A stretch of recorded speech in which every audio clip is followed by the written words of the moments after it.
16 years minor తన సొంత తల్లిని చంపేయడానికి బాయ్ ఫ్రెండ్‌తో కలిసి ప్లాన్ చేసింది. ఇలాంటివి మనము మూవీస్‌లో గూడా చూడలేదు. కానీ ఇది రియల్ లైఫ్‌లో హైదరాబాద్‌లో అయింది. ఇదొక cold blooded pre planned murder. చనిపోయిన వ్యక్తి అంజలి ఒక ఫోక్ సింగర్.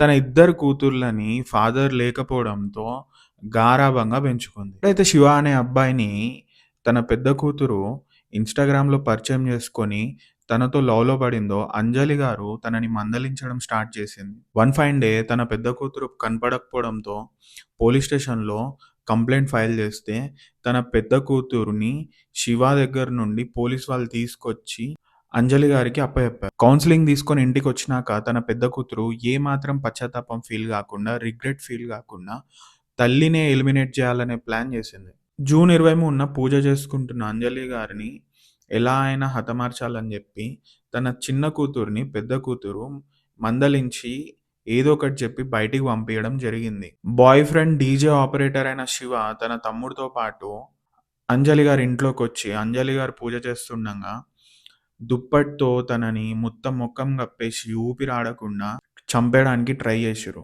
కానీ అది ఫెయిల్ అవ్వడంతో మళ్ళీ కొన ఊపిరితో ఉందని గమనించిన పెద్ద కూతురు శివాకి మళ్ళీ కాల్ చేసి పిలిచి రిటర్న్ పిలిపిచ్చి చంపేసిన తర్వాత ఆ ఇంటి డోర్స్‌ని లాక్ చేసి ఏం కానట్టు ఎవరి దారిలో వాళ్ళు డిస్పర్స్ అయిపోయారు.